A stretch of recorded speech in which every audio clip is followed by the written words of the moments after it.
Hello and welcome to Wake and Jake, myself, Jake Storielli, big baby David Mendelson. As we catch up on some playoff baseball, the American League is set as we record this. The National League, I think, is going to be set by the time this even comes out, maybe. We are recording Thursday night, 6:45 p.m. Braves are about to play the Astros again. I'm running a little hot. Just popped a Celsius. Phillies. My Snakes are the best team in baseball history. We'll talk about that a little bit. Warehouse Day today. We just had our Warehouse Games Floorball debut. Team Baggage. Go check that out on the Warehouse Games channel. I guarantee you'll be entertained by it. Maybe it's not your cup of tea. I guarantee you'll be entertained by it. It just is a good watch. It's just really good. It's fun. It's lighthearted. It's competitive. You probably like sports. Anyways, if you like sports, you have to love the past couple days of what's been going on in baseball. The Arizona Diamondbacks sweep the Dodgers. Shaq meme, I wasn't familiar with your game. Playoffs, people getting mad about the playoff format. The Snakes were the better team for all three games. And they sweep the mighty Dodgers. Their pitching stats, the starting pitching stat that's going around, it's near unbelievable. And yet, I don't know, in my head, it's not too far off from believable. Like, currently on their IL, Walker Buehler, Dustin May, Tony Gonsolin, Urias leaves the team. Like, we forget that, how important was that guy to any of the Dodgers' actual playoff runs, and Buehler. Kershaw gets rocked in that first game, and it just felt like things fell further and further apart for the Dodgers. Their lineup, the second half of it, felt a little thin. Didn't seem like a lot of threats down there. I know we talk about the Dodgers and their platoon situations down there one time. Two things that probably deserve the most credit. The Snakes' bullpen and pitching in general. The Snakes' bullpen was lights out. They're calling on the lefty kid, Andrew Salfrank. What's that name about? He was great in every one of his appearances. High leverage postseason spots against the mighty, mighty Dodgers. I think his last outing was one pitch. I think he also has a 2-pitch outing that he got himself out of trouble. The Snakes are feeling good right now. They're doing it on all sides of the ball. Hitting, defense, starting pitching, relief pitching, base running. They are relentless. There's a quote that I said early on in the season. The Snakes took that and ran with it for one of their hype videos, whatever. And I don't know. I think for all the hubbub about the playoff format, which my biggest thing I'll throw out there, I'm not sure what to do with the wild card format. I am 1,000% locked in on let's do 7 games DSs. I don't have a counter against it. I know you could say the season runs longer and that kind of stuff. Like, either make the wild card 1 game again, chop 2 games off the regular season. I don't care. Like, for the DS, make it 7 games. Fortunately for the Snakes and unfortunately for the Dodgers, there's no ground to stand on. They whooped you for 3 games. Whooped you. Your starting pitching did nothing. It was funny. The Dodgers, late in that last game, I think it was 6th or 7th inning, they did have the tying run on base and the winning run at the plate that sends you to a whole different spot of playoff baseball, that one swing, one pitch. If they somehow win that game, pressure and nerves, and Arizona not having the history, and Dodgers, well, having an interesting history. Could have changed everything, but it did not happen. Snakes sweep the Dodgers. It's incredible. Our local Snakes fans are in shock, and you guys know I'm very connected to that team by this point, mostly via social media. I was told if I can get to Arizona for a playoff game, I can be the lifeguard in the pool. I currently have flights up in front of me. Gonna see what I can do. I did mention that to Dalton, and Dalton said, please let me know. Might be the most excited a human's been on a 6-hour flight. So, Dalton, as much as I love you, we may book different parts of the plane. We'll figure that out. Very happy for the people of the Arizona Diamondbacks organization, the Mike Hazen stuff. His wife passed away. His 4 kids throughout the opening pitch on that first home game for the sweep.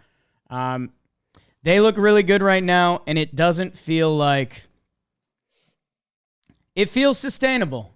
Whichever team they face, Atlanta or Philadelphia, they will be the underdogs. I don't think they care. They're 4-0 on the road this postseason. They're 1-0 at home.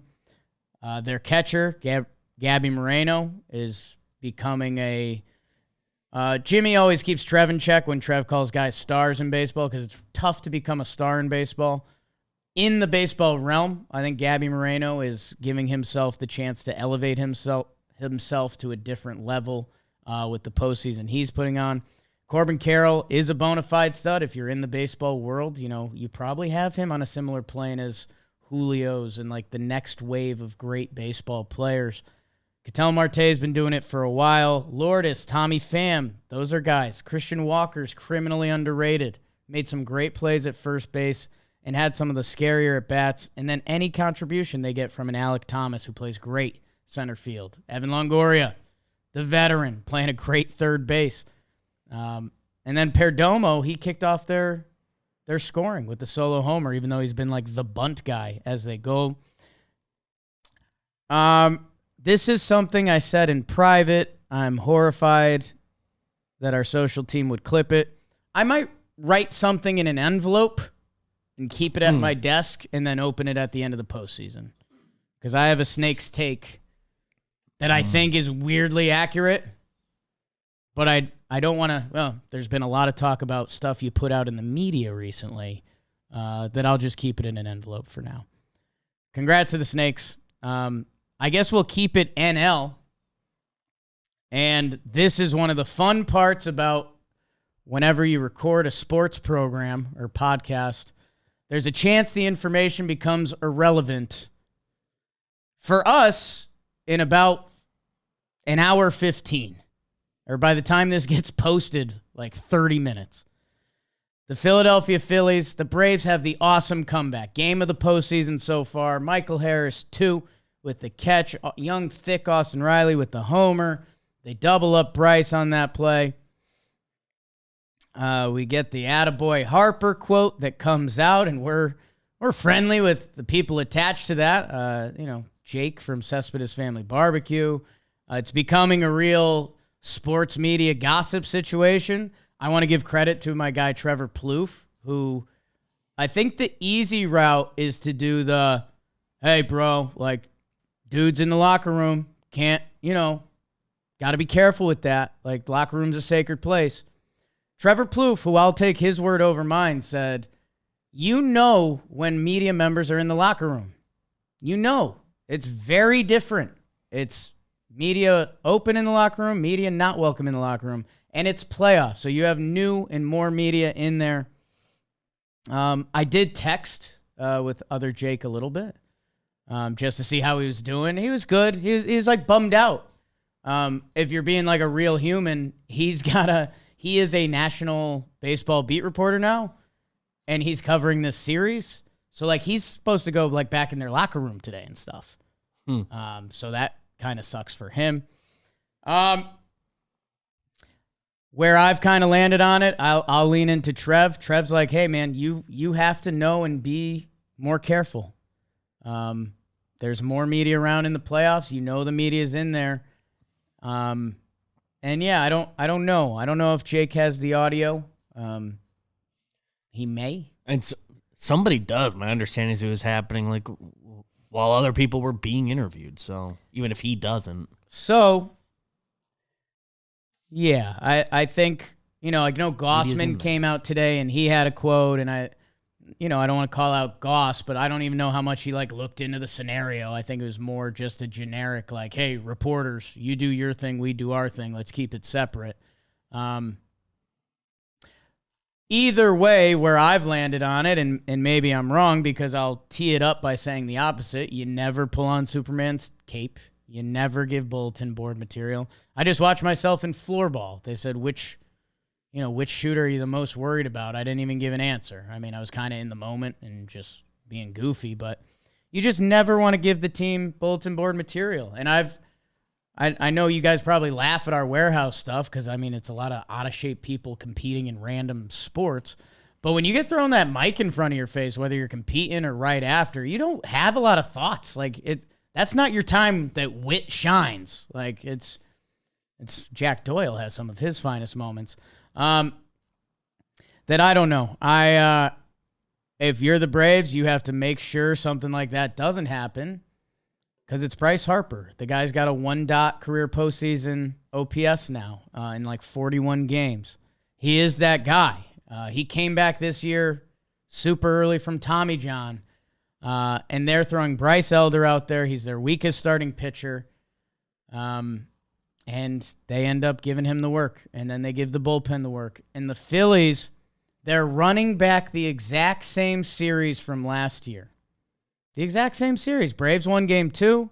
Phillies won game 1. They won game 3 at home. And then they pumped them in game 4, too.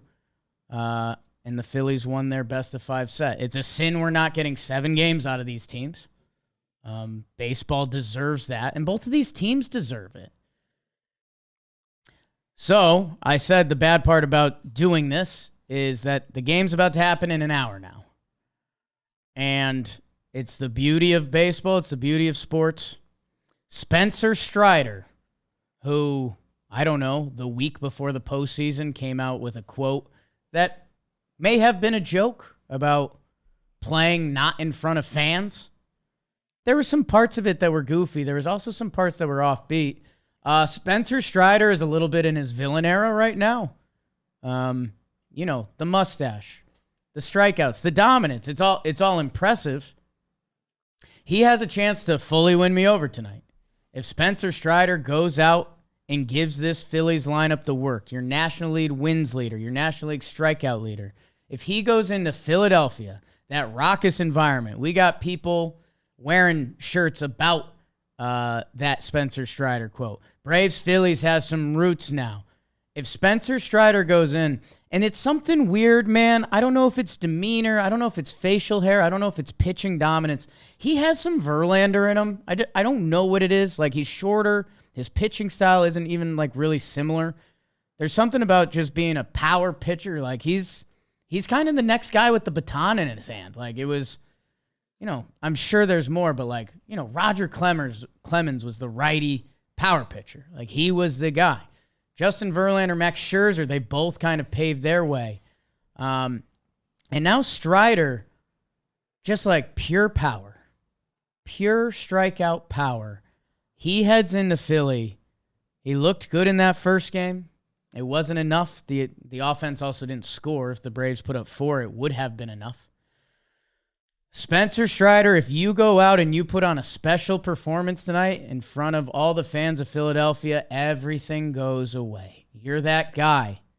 The Arcia Harper quote goes away. Your quote about playing in front of fans goes away.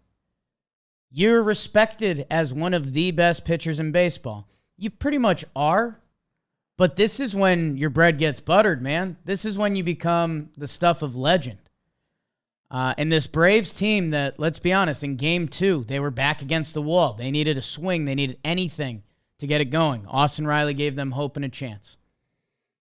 Spencer Strider has to be special tonight. On the other side, it's Ranger Suarez, who's probably going to piggyback, and it'll be full Philly bullpen as they try to close this out before an off day. I'm excited to see, and I think this will be a funny, for any of the sports gamblers in here, I'm in an interesting predicament. If the Phillies win tonight, we do a ALCS, NLCS preview tomorrow, and then my weekend's kind of free, which you can't really anticipate during the postseason. So that's kind of exciting. Interested, right? If the Braves win tonight, we're recording after the game, and we're about to live stream. It's a long night. And then we're going to live stream Saturday and probably record after the game. And then we're live streaming Sunday. That'll be the start of the ALCS. We'll get to the Houston Astros briefly.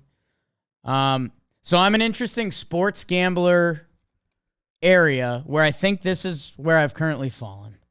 I do think the Phillies are going to win tonight. Spencer Strider, as dominant as he is, he does give up some runs.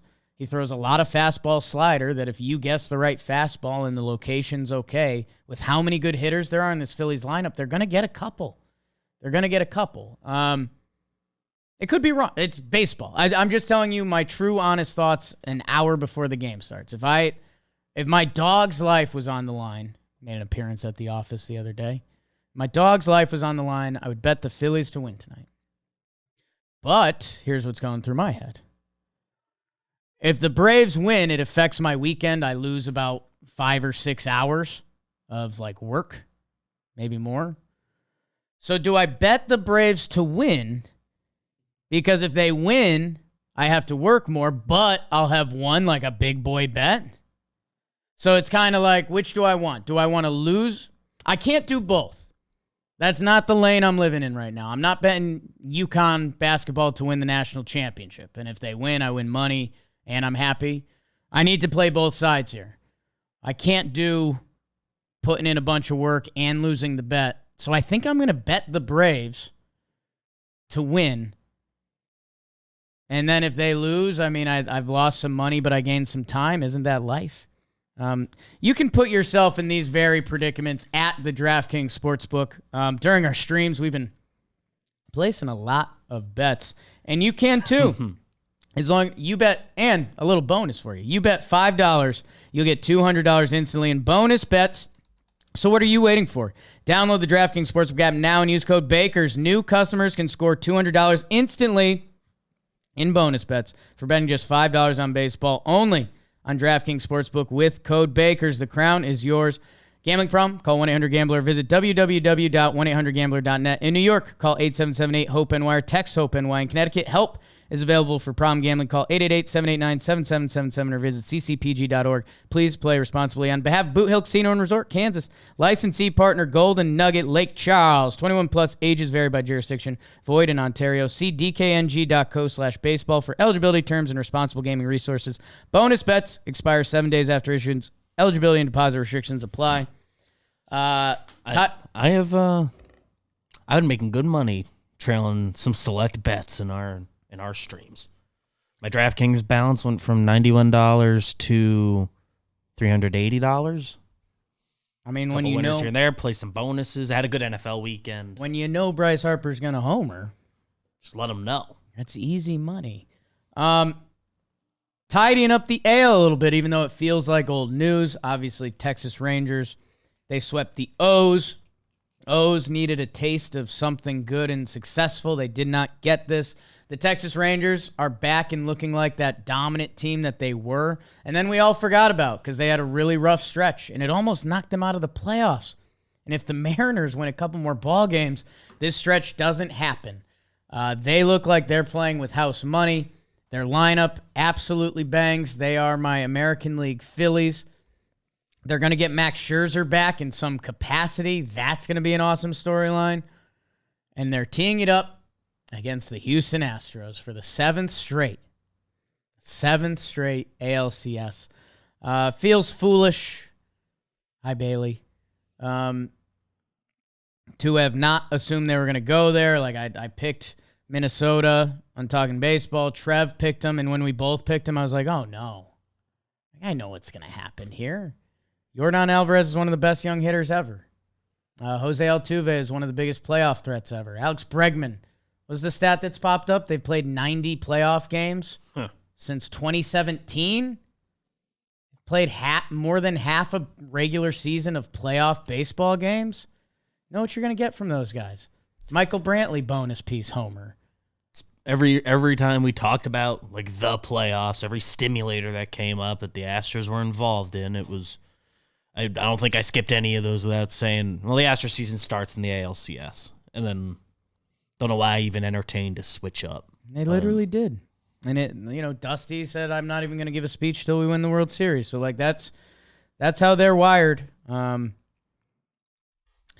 They beat Minnesota. Minnesota showed a little bit of fight, just a couple winning, losing plays here and there, a couple swings of the bat, couple pitches you would have liked to have back.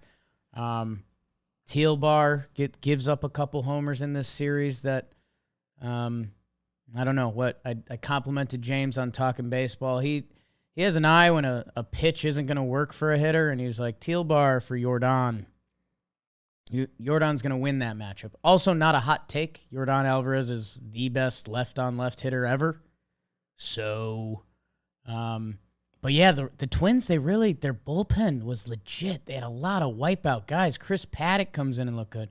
And I complimented Trev, like, the Minnesota Twins feel a little different with Royce Lewis and Eddie Julian at the top of that lineup with Carlos Correa. Like, he's still under 30.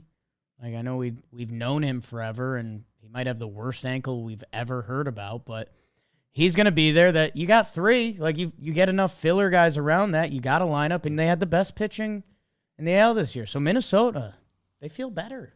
There's, bargain outfielders out there for any given 1 year. Like, it feels like Twins can play that game. A couple guys step up. They got the group. Happy for them. Texas two-step. Houston Astros versus the Texas Rangers. Fangraphs has it listed Justin Verlander, Nathan Eovaldi, Framber Valdez, Max Scherzer for the first two. Let's see if that comes to fruition. That's the right term. I guess Scherzer just being probably involved is the big mystery going in. Yeah, I mean, for me, it's one of those things like, I guess if Max Scherzer's ready to pitch, you'd rather have him, he's old, like have him do his starting pitching routine. And even if he's essentially an opener, yeah, like if you know it's innings. 50 pitches, I don't know. Let's see what Bruce Bochy has up his sleeve. He's been pressing a lot of the right buttons between bullpen, between moving guys up and down the lineup. Bruce Bochy and Dusty Baker, would you look at that? Couple of the old guard. By the way, Torey Lovello been killing it for my Snakes, making the Dodgers put in their whole bench in like the 6th inning of a game.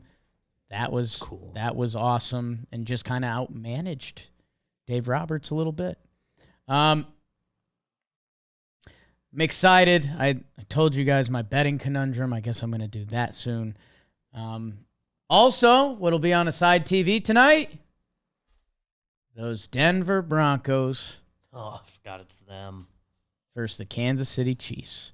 Depending where you look, I think the Chiefs are about 13.5-point faves.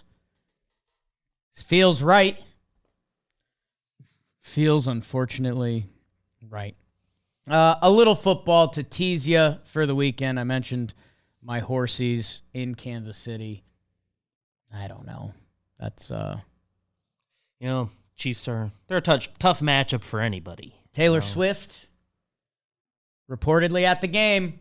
Okay. 2-0 in the Swift era. Over it. I hope. I don't even know what I'm rooting for. Do I want the Broncos to be embarrassed? Do I want them to compete? Do I want them to cover? I don't know. They've really, broken me on my goals for them. Because I'm kind of trapped with Sean Payton and probably Russ. They both have contracts with the team. Not doing back-to-back one-year coaches. Let's save that for another time. My 3 games of the weekend that I'm excited for. Here's one for you. 1 p.m., 2 teams that I'm sneaky buying stock in. We're heading to beautiful Cincinnati. The Bengals. They've won 2 of their last 3. They beat the Rams at home. They got blown out by the Titans. Joey B was looking banged up in that one. And then they beat the Cardinals, those pesky Cardinals, 34-20 on the road. Jamar Chase and Burrow is happening again. They are 2-3 with a chance to go 3-3. Bengals now have a history of slow starting. You've heard me say this before. Seattle Seahawks coming off a bye. They're heading to Cincinnati to play the Bengals. You always love a team coming off the bye. They're winners of 3 straight sneakily. 37-31 over the Lions in Detroit.